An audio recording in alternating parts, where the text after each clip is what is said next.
পালিয়ে যাচ্ছিল না, পালিয়ে যাবে জানি না কোথায় যাবে, তার জন্য বলে আমিও করতে চেয়েছি। সুদূর শিলিগুড়ি থেকে প্রেমিকের টানে শীতলকুচিতে আসলেন প্রেমিকা। ঘটনাটি শীতলকুচির রথের ডাঙ্গা এলাকার। জানা যায় শীতলকুচির এক যুবক কর্মসূত্রে শিলিগুড়িতে ভাড়া থাকতেন। সেখানেই শিলিগুড়ির এক বিবাহিত মেয়ের সাথে ফেসবুকে পরিচয় হয়। পরবর্তীতে তারা দুজনে স্বামী স্ত্রীর মতো এক বাড়িতেই ভাড়া থাকেন। এরপর ভালোই কাটছিল তাদের দুজনের দিন। গত কয়েকদিন আগে হঠাৎ শীতলকুচির ওই যুবক সেখান থেকে জামা কাপড় সমস্ত কিছু নিয়ে বাড়িতে ফেরে। এদিকে ওই গৃহবধূ কাজ সেরে বাড়িতে ফিরে দেখে তার প্রেমিক যুবক বাড়িতে নেই, পাশাপাশি তার কোনো জামা কাপড় নেই। এরপর মাথায় হাত পড়ে যায় ওই মহিলার। এরপর একের পর এক ওই যুবককে টেলিফোন করা শুরু করে, কিন্তু ওই যুবক সমস্ত নম্বর ব্ল্যাকলিস্ট করে রাখে বলে অভিযোগ। এরপর কুলকিনারা না পেয়ে আজ বিবাহিত ওই মেয়ে প্রেমিক নাগরের খোঁজে বেরিয়ে পড়ে শিলিগুড়ি থেকে। এরপর খুঁজতে খুঁজতে শীতলকুচির ওই যুবকের বাড়িতে আসে ওই বিবাহিত মহিলা।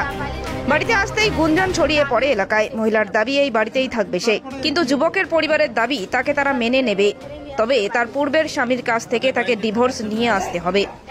এই বলে বাড়ি থেকে ছেলেকে বের করে দেয় তার মা। এরপর রথের ডাঙ্গা মোড় সংলগ্ন এলাকায় এই ঘটনাকে কেন্দ্র করে ব্যাপক চাঞ্চল্য ছড়ায়। পরবর্তীতে ওই যুবক এবং ওই যুবতীকে পার্শ্ববর্তী একটি তৃণমূলের দলীয় কার্যালয়ে নিয়ে যাওয়া হয়। এরপর এই খবর জানাজানি হতেই সেখানে ছুটে আসেন শীতলকুচি থানার পুলিশ। যুবক ও ওই বিবাহিত মহিলাকে থানায় নিয়ে যায়। গোটা ঘটনার তদন্ত শুরু করেছে পুলিশ। কোথায় যাচ্ছে তার জন্য বলে আমিও তোর পিছে যাব। তারপরে কি হলো? তারপর তো এখানে নিয়ে আসলো পাঠিয়ে। ওদের বাড়িতে থাকার জন্য আসে? হ্যাঁ, আমি থাকার জন্য আসছিলাম। থাকতে দেয় না নাকি? ওইটা বলে না যে থাকতে দেবো না, ওইটা বলে না। বলছিল কি আগে ওর সাথে ডিভোর্স করাবি, তারপরে তো ওখানে তখন আমার ডিভোর্স হবে না। উকিলকে যে উকিলকে ধরছি না, ও বলছিল কি আগে রেজিস্ট্রি করাবে তারপর ডিভোর্স করাবে। উকিলের সাথে ও কথা বলে। কি নাম বললেন আপনার? প্রিয়াঙ্কা। হ্যাঁ, তোমার সাথে সম্পর্ক রয়েছে? হ্যাঁ, আগে ছিল, এখন নেই। আগে ছিল, এখন সম্পর্ক নেই। কেন নেই? কেন নেই সম্পর্ক? যেহেতু অন্য কোনো সংসার করতো। সেটা তো তুমি জানতে জেনে শুনে জানার পরে ওর সাথে জানলাম তো পরে, আগে তো জানি না। 1 মাস পরে আমি জানছি, 1 মাস আগে আমি জানি।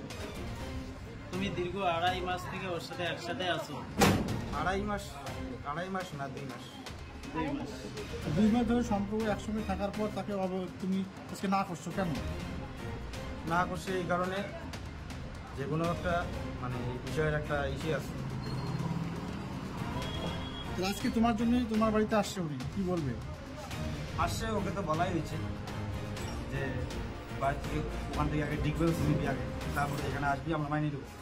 কিন্তু ও বলছে যে এখন ওখানে ডিভোর্স নাকি এখন হবে না। এখন কি তুমি মেনে নেবে না? এখন হবে না, এখন যদি ওখানে যদি ডিভোর্স দেয়, ডিভোর্স দেওয়ার পর মাইনে নেওয়া হবে। মানে উনি তো রেজিস্ট্রি করেননি, উনি অ্যাপ্লিকেশন করতে পারেন একটা। অ্যাপ্লিকেশন করলে আপনি মেনে নেবেন? হ্যাঁ। কি নাম আপনার? আমার নাম রাহুল। রাহুল বর্মন। বাড়ি কোথায়? বাড়ি সেটা কতদিনের সম্পর্ক? 3 মাস। কোথায় থাকতেন আপনারা দুইজন? কোথায় থাকতেন? শিলিগুড়ি। মানে ভাড়া বাড়িতে থাকতেন? হ্যাঁ। কি কাজ করো তুমি? আমি মার্বেলের কাজ। শিলিগুড়িতে। আজকে কি সমস্যা হলো এখানে? আজকে এখানে কেন? এই যে এখানে পার্টি অফিসে কেন? ও বৈঠক ডাকাইছিল। কে ডাকছে বৈঠক? পঞ্চায়েত। কি জন্য ডাকছে?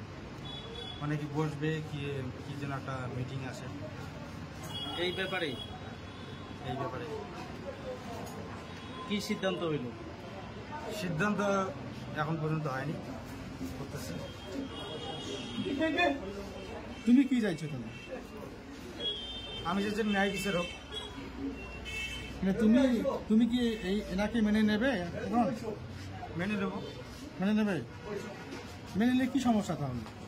তাদের সমস্যা তার কথা নয়। এখন আমার চার জায়গায় কিন্তু আগের সংসার, ঠিক আছে, ওখানে যদি ডিভোর্সটা না হয় তাহলে ব্যাপারটা কিরকম হয় না? তুমি তো বলছেন অ্যাপ্লিকেশন করবে, করুক, তারপরে আমরা এখনো মাইনে নিচ্ছি, পরেও মাইনে নেবো। কি নাম আরেকবার বলো? রাহুল। বাড়ি? রাতের ডাঙ্গা মোড়।